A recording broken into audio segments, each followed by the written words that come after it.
ಕೆಂಪೇಗೌಡ ಒಕ್ಕಲಿಗರ ವೇದಿಕೆಯಿಂದ ಸದಸ್ಯತ್ವ ಅಭಿಯಾನಕ್ಕೆ ಚಾಲನೆ. ಕೆಂಪೇಗೌಡ ಒಕ್ಕಲಿಗರ ವೇದಿಕೆಯ ಸಂಘಟನೆಯನ್ನ ಇನ್ನಷ್ಟು ಬಲಪಡಿಸಲು ಹಾಗೂ ಸಮುದಾಯದ ಜನರಿಗೆ ಸಾಮಾಜಿಕ ನ್ಯಾಯ ಒದಗಿಸುವ ಸಲುವಾಗಿ ಇಂದಿನಿಂದ ಸದಸ್ಯತ್ವ ಅಭಿಯಾನಕ್ಕೆ ಚಾಲನೆ ನೀಡಲಾಗಿದೆ ಎಂದು ಕೆಂಪೇಗೌಡ ಒಕ್ಕಲಿಗರ ವೇದಿಕೆಯ ಅಧ್ಯಕ್ಷ ಬ್ರಿಜೇಶ್ ಕಡಿದಾಳ್ ಹೇಳಿದ್ದಾರೆ. ಅವರು ಶುಕ್ರವಾರ ಸುದ್ದಿಗೋಷ್ಠಿಯಲ್ಲಿ ಮಾತನಾಡಿ, ತಾಲೂಕಿನಲ್ಲಿ ಒಕ್ಕಲಿಗರ ಸಂಖ್ಯೆ ಅಧಿಕವಿರುವುದರಿಂದ ಕಳೆದ 8 ವರ್ಷದ ಹಿಂದೆ ಕೆಂಪೇಗೌಡ ಒಕ್ಕಲಿಗರ ವೇದಿಕೆ ಪ್ರಾರಂಭಿಸಿ ರಿಜಿಸ್ಟರ್ ಮಾಡಲಾಗಿದೆ.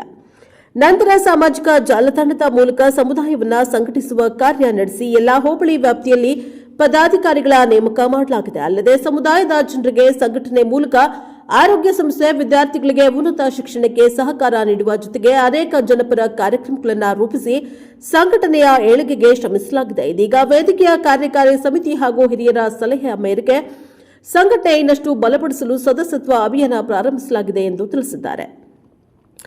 ಪ್ರಧಾನ ಕಾರ್ಯದರ್ಶಿ ಪ್ರಸಾದ್ ಬಕ್ಕಿ ಮಾತನಾಡಿ, ಮೊದಲು ಮೂಡಿಗೆರೆ ವಿಧಾನಸಭೆ ಕ್ಷೇತ್ರ ವ್ಯಾಪ್ತಿಯಲ್ಲಿ ಮಾರ್ಚ್ ಅಂತ್ಯದವರೆಗೆ ಸದಸ್ಯತ್ವ ಅಭಿಯಾನ ನಡೆಯಲಿದೆ. ನಂತರ ಉಳಿದ ಕ್ಷೇತ್ರ ವ್ಯಾಪ್ತಿಯಲ್ಲಿ ಮುಂದುವರಿಸಲಾಗುವುದು. ಸದಸ್ಯತ್ವ ಪಡೆದವರಿಗೆ ಮಾತ್ರ ಐಡಿ ಕಾರ್ಡ್ ಸಹಿತ ವಿವಿಧ ಬಗೆಯ ಸವಲತ್ತು ಪಡೆಯಲು ಅರ್ಹರಾಗುತ್ತಾರೆ. ಇದರಿಂದ ಸಮುದಾಯದ ಜನರಿಗೆ ಅನುಕೂಲವಾಗುವ ಜೊತೆಗೆ ಸಂಘಟನೆಗೆ ಶಕ್ತಿ ಇನ್ನಷ್ಟು ಹೆಚ್ಚುತ್ತದೆ ಎಂದು ಅವರು ಹೇಳಿದ್ದಾರೆ. ಇಲ್ಲಿನ ಪಟ್ಟಣ ಪಂಚಾಯಿತಿ ಪಟ್ಟಣದಲ್ಲಿ ವೇದಿಕೆಯ ಕಚೇರಿ ಸ್ಥಾಪನೆಗೆ ಹಾಗೂ ನಾಡಪ್ರಭು ಕೆಂಪೇಗೌಡ ಅವರ ಪ್ರತಿಮೆ ನಿರ್ಮಾಣಕ್ಕೆ ಜಾಗ ಮೀಸಲಿರಿಸಬೇಕು ಎಂದು ಒತ್ತಾಯಿಸಿದ್ದಾರೆ. ವೇದಿಕೆ ಕಾರ್ಯದರ್ಶಿ ಪವನ್ ಪಟ್ಟದೂರು, ಉಪಾಧ್ಯಕ್ಷ ಅಶ್ವಥ್ ಬೆಟ್ಟಿಗೆರೆ, ಮುಖಂಡರಾದ ದಯಾನಂದ ಕೆಸವೊಳಲು, ಡಿಕೆ ಲಕ್ಷ್ಮಣಗೌಡ, ಉಸ್ತುವಾರಿ ಸುರೇಶ್ ಕಣಚೂರು ಉಪಸ್ಥಿತರಿದ್ದರು. ಬ್ಯೂರೋ ರಿಪೋರ್ಟ್ ಪ್ರಕಾಶ್ ಬಕ್ಕಿ, ಪ್ರಜಾಪವ ಟಿವಿ, ಮೂಡಿಗೆರೆ. ಸತತವಾಗಿ 8 ವರ್ಷಗಳು ನಾವು ಸಂಘಟನೆ ಮಾಡೋದ್ರ ಕಡೆಗೆ ಫಸ್ಟ್ ಗಮನವನ್ನು ಕೊಟ್ಟಿವಿ. ಸಂಘಟನೆ ಇಲ್ಲದೆ ನಾವು ಕೇವಲ ಒಂದು ಸದಸ್ಯತ್ವವನ್ನು ಮಾಡ್ಕೊಂಡ್ರೆ ಅದು ಪ್ರಯೋಜನ ಇಲ್ಲ ಅಂತಕ್ಕಂಥದ್ದು ಎಲ್ಲ ಹಿರಿಯರ ಅಭಿಪ್ರಾಯದೊಂದಿಗೆ ನಾವು ಸಂಘಟನೆಯನ್ನ ಮಾಡಿದ್ವಿ.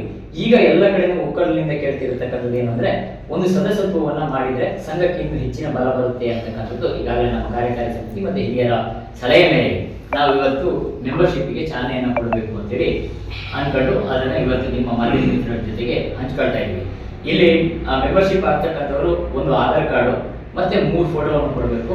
ಸದಸ್ಯತ್ವಕ್ಕೆ 1100 ರೂಪಾಯಿ ನಮ್ಮ ಒಂದು ಇದಕ್ಕಿದೆ. ಅದರಲ್ಲಿ ಅರ್ಜಿಗೆ 100 ರೂಪೀಸ್ ತಗೊಳ್ತೀವಿ, ಮತ್ತೆ ಉಳಿದಂಥದ್ದು ಸಂಘದಲ್ಲಿ ಅಜೀವ ಸದಸ್ಯತ್ವವಾಗಿ ಉಳಿದಿದೆ. ಇದನ್ನ ಯಾಕೆ ಮಾಡ್ತಾ ಇದೀವಿ ಅಂತಕ್ಕಂಥದ್ದು ವಾಸ್ತವದಲ್ಲಿ ಇವತ್ತು ಬೇರೆ ಬೇರೆ ಏನು ಜನಾಂಗದ ಸಂಘಟನೆಗಳು ಇರ್ತಕ್ಕಂಥದ್ದು ನಾವು ಕಾಣ್ತಾ ಹೋಗ್ತೀವಿ. ನಮ್ಮಲ್ಲಿ ಎಲ್ಲೋ ಒಂದು ಕಡೆ ಎಲ್ಲ ರೀತಿಯಲ್ಲೂ ಕೂಡ ಶಕ್ತರಿದ್ದಾರೆ, ಬಟ್ ಕೆಲವೊಬ್ಬರಿಗೆ ಸಾಮಾಜಿಕವಾದಂತಹ ನ್ಯಾಯವನ್ನು ದೊರಕಿಸ್ತಕ್ಕಂಥ ಕೆಲಸಗಳನ್ನ ನಮ್ಮಲ್ಲಿ ಆಗ್ತಾ ಇರಲಿಲ್ಲ. ಹಾಗಾಗಿ ಮಧ್ಯಮ ವರ್ಗದಲ್ಲಿ ಇರ್ತಕ್ಕಂಥವ್ರು, ಕಡುಬಡವರು, ಶಾಲಾ ಕಾಲೇಜುಗಳಾಗಿರ್ಬೋದು, ಬೇರೆ ಬೇರೆ ಉದ್ಯೋಗಗಳಿಗೆ ಹೋಗ್ತಕ್ಕಂಥವ್ರಾಗಿರ್ಬೋದು, ಅವರಿಗೆ ಸರಿಯಾದ ರೀತಿ ಮಾರ್ಗದರ್ಶನ ದೊರೀತಾ ಇಲ್ಲ. ಮತ್ತೆ ನಮ್ಮಲ್ಲಿ ಕೆಲವರು ಕೃಷಿಕರಿದ್ದಾರೆ, ಬೇರೆ ಬೇರೆ ಚಟುವಟಿಕೆಗಳನ್ನು ಹಮ್ಮಿಕೊಂಡಿರ್ತಕ್ಕಂಥವ್ರಿದ್ದಾರೆ. ಅವ್ರನ್ನ ಸಮಾಜದಲ್ಲಿ ಒಂದು ಗೌರವಿಸಬೇಕು, ಅದರದ್ದೇ ಆದಂಥ ಒಂದು ವೇದಿಕೆ ಬೇಕು ಅಂತೇಳಿ ನಾವು ಒಂದು ತೀರ್ಮಾನ ಮಾಡ್ಕೊಂಡು ಈ ಕೆಂಪೇಗೌಡ ಒಕ್ಕಲಿಗ ವೇದಿಕೆ ಅಂತೇಳಿ ಚಿಕ್ಕಮಗಳೂರು ಜಿಲ್ಲೆಗೆ ರಿಜಿಸ್ಟ್ರೇಷನ್ ಮಾಡ್ಕೊಂಡ್ವಿ. ಇವತ್ತು ಹಲವಾರು ರೀತಿ ಸಾಮಾಜಿಕ ಕೆಲಸ ಕಾರ್ಯಗಳನ್ನು ಕೂಡ ನಾವು ಹಮ್ಮಿಕೊಳ್ತಾ ಬಂದಿದ್ದೀವಿ. ಅದರಲ್ಲಿ ಯಾರಿಗಾದ್ರೂ ಆರೋಗ್ಯ ಸರಿ ಇಲ್ಲ ಅಥವಾ ಆಸ್ಪತ್ರೆ ಹೋದ ಸಂದರ್ಭದಲ್ಲಿ ಯಾವುದೇ ರೀತಿ ಜಾತಿಯನ್ನು ಎಲ್ಲರೂ ಕೂಡ ನಮ್ಮ ಸಂಘದಿಂದ ಸಹಕಾರವನ್ನು ಪಡೆದುಕೊಂಡಿರ್ತಕ್ಕಂಥದ್ದು ನಾವು ಮಾಡ್ತಾ ಬಂದಿದ್ದೀವಿ. ಅದೇ ರೀತಿ ಕೆಲವೊಂದು ಶಾಲಾ ಕಾಲೇಜುಗಳಿಗೆ ಅವರಿಗೆ ಸೀಟ್ ಅರೇಂಜ್ ಮಾಡಿರ್ತಕ್ಕಂಥ ಸಂದರ್ಭಗಳಾಗಿರ್ಬೋದು, ನಮ್ಮ ಕೈಲಾದಂಥ ಒಂದು ಸಹಕಾರವನ್ನು ಕೊಡ್ತಾ ಬಂದಿದ್ವಿ. ಹಾಗೇನೆ ಕೆಲವೊಂದು ಶಾಲೆಯಲ್ಲಿ ಈಗ ಸ್ಪೋರ್ಟ್ಸ್ಗೆ ಹೋಗ್ಬೇಕು, ಸರ್ಕಾರಿ ಶಾಲೆಗಳಲ್ಲಿ ಓದಿರ್ತಾರೆ, ಪಾಪ ಆ ಮಕ್ಕಳಿಗೆ ಸಹಕಾರವನ್ನು ಕೊಡಬೇಕು ಅಂತೇಳಿ ನಮ್ಮ ಸಂಘವನ್ನು ಕೇಳಿದಂಥ ಸಂದರ್ಭದಲ್ಲಿ ಅವರಿಗೆ ಸಮವಸ್ತ್ರವನ್ನು ಕೊಡಿಸ್ತಕ್ಕಂಥ ಕೆಲಸ ಕಾರ್ಯಗಳನ್ನು ಕೂಡ ಮಾಡ್ತಾ ಬಂದಿದ್ವಿ. ಇನ್ನು ಇದೇ ರೀತಿ ನಾವು ಬೇರೆ ಬೇರೆ ರೀತಿ ಸಾಮಾಜಿಕ ಕಾರ್ಯ ಇವತ್ತು ನಾವು ಪತ್ರಿಕಾಗೋಷ್ಠಿ ನಡೆಸ್ತಿರೋ ಉದ್ದೇಶ, ನಾವು ಕೆಂಪೇಗೌಡ ಒಕ್ಕಲಿಗರ ವೇದಿಕೆ ಏನು ಮೂಡಿಗೆರೆಯಲ್ಲಿ ಚಿಕ್ಕಮಗಳೂರು ಜಿಲ್ಲೆಯಾದ್ಯಂತ ನಾವು ಒಂದು ರಿಜಿಸ್ಟ್ರೇಷನ್ ಸಂಘ ಸ್ಥಾಪನೆ ಮಾಡಿದ್ವಿ. ಅದು 8 ವರ್ಷಗಳು ಕಳೀತಾ ಬಂದಿದೆ. ನಾವು 8 ವರ್ಷಗಳಲ್ಲಿ ಮೆಂಬರ್ಶಿಪ್ ಮತ್ತು ಸದಸ್ಯತ್ವ ಅಭಿಯಾನ ಮಾಡಬೇಕು ಅಂತ ಒಂದು ಇದನ್ನು ಚಾಲನೆ ಕೊಡಬೇಕು ಅಂತ ತುಂಬ ವರ್ಷಗಳಿಂದ ಮಾಡ್ತಾ ಇದ್ವಿ. ಅದು ಸ್ವಲ್ಪ ಲೇಟ್ ಆಗ್ತಾ ಬಂದಿತ್ತು. ಹಾಗಾಗಿ ಇವತ್ತು ನಾವು ಸದಸ್ಯತ್ವ ಅಭಿಯಾನ ನಿಮ್ಮ ಈ ಪತ್ರಿಕಾ ಇದರಿಂದ ಮುಖಾಂತರ ಮಾಡಬೇಕು ಅಂತ ನಾವೆಲ್ಲ ಮಾತಾಡ್ಕೊಂಡು ಈ ಕಾರ್ಯಕ್ರಮನ ನಾವು ಇವತ್ತು ಹಮ್ಮಿಕೊಂಡಿದ್ವಿ. ಇದು ಎಲ್ಲ ಒಕ್ಕಲಿಗರಿಗೆ ಮಾತ್ರ ಕಡ್ಡಾಯ. ಎಲ್ಲ ಒಕ್ಕಲಿಗರು ಕೂಡ ಇದು ಮೆಂಬರ್ಶಿಪ್ ಆಗಬೇಕು. ಮುಂದಿನ ದಿನಗಳಲ್ಲಿ ನಮ್ಮ ಸಂಘದಿಂದ ಯಾವುದೇ ಒಂದು ಸಹಾಯ ಸವಲತ್ತು ಬೇಕು ಅಂದರೆ ಈ ಸಂಘದ ಮೆಂಬರ್ಶಿಪ್ ಆಗೋದು ಕಡ್ಡಾಯ ಆಗಿರುತ್ತೆ. ಯಾಕಂದರೆ ನಾವು ಗುರುತಿಸಬೇಕಾಗುತ್ತೆ ಎಲ್ಲರನ್ನು. ಹಾಗಾಗಿ ಇದು ಎಲ್ಲ ಒಕ್ಕಲಿಗರು ಅಂದರೆ ದೊಡ್ಡ ಶ್ರೀಮಂತರಿಂದ ಹಿಡಿದು ಕೆಳವರ್ಗದ ಒಕ್ಕಲಿಗರು ಕೂಡ ಇದು ಆಗಬೇಕು ಅನ್ನೋದು ನಮ್ಮ ಉದ್ದೇಶ ಆಗಿದೆ.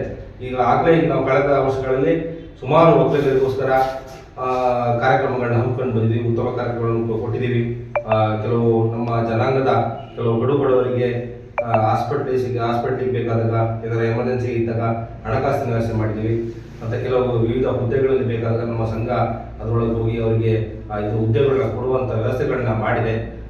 ನಾವು ಬರೀ ಒಕ್ಕಲಿಗರ ಜನಾಂಗ ಕಾಲದಲ್ಲೇ ನಾವು ಕೆಲವು ಶಾಲೆಗಳಿಗೂ ಕೂಡ ನಾವು ಸ್ಕೂಲ್ಗಳಿಗೆ, ಈಗ ದಾರ್ದಲ್ಲಿ ಪ್ರೌಢಶಾಲೆ ಇರ್ಬೋದು, ಆ ಥರ ಶಾಲೆಗಳಿಗೆ ಸಮವಸ್ತ್ರಗಳು, ಕ್ರೀಡಾ ಸಮವಸ್ತ್ರಗಳನ್ನ ನಾವು ಕೊಟ್ಟಿದ್ದೀವಿ ನಮ್ಮ ಸಂಘದಿಂದ. ಹಾಗಾಗಿ ಈ ಸಂಘ ಮುಂದೆ ಇನ್ನೂ ಅತಿ ಎತ್ತರಕ್ಕೆ ಬರಬೇಕಾದ್ರೆ ಸದಸ್ಯತ್ವ ಬಹುಮುಖ್ಯವಾಗಿದೆ. ಹಾಗಾಗಿ ಸದಸ್ಯತ್ವವನ್ನು ನಾವು ಇವತ್ತಿಂದ ನಿಮ್ಮ ಈ ಮಾಧ್ಯಮ ಮತ್ತು ಪತ್ರಿಕೆಯ ಮುಖಾಂತರ ಚಾಲನೆ ಮಾಡಬೇಕು. ಚಾಲನೆ ಮಾಡಿದಾಗ ಅದು ಅತಿ ವೇಗವಾಗಿ ಎಲ್ಲರಿಗೂ ಮನೆ ಮನೆಗೆ ಮುಟ್ಟುತ್ತೆ ಅನ್ನೋದು ನಮ್ಮ ಉದ್ದೇಶ ಆದ್ದರಿಂದ ನಾವು ಇವತ್ತು ಪತ್ರಿಕಾಗೋಷ್ಠಿ ನಡೆಸ್ತೀವಿ. ಇದ್ರ ಬಗ್ಗೆ ಇದರ ಏನು ಈ ಸಂಘದಲ್ಲಿ ಅಧ್ಯಕ್ಷ ಸದಸ್ಯ ಏನು ನಮ್ಮ ನಿಬಂಧನೆಗಳಿದೆ ಅದನ್ನು ನಮ್ಮ ಪ್ರಧಾನ ಕಾರ್ಯದರ್ಶಿಗಳು ಸಂಸ್ಕೃತವಾಗಿ ನಿಮಗೆಲ್ಲ ತಿಳಿಸ್ತಾರೆ ಅಂತ ಹೇಳ್ತೀನಿ. ನಮಸ್ಕಾರ.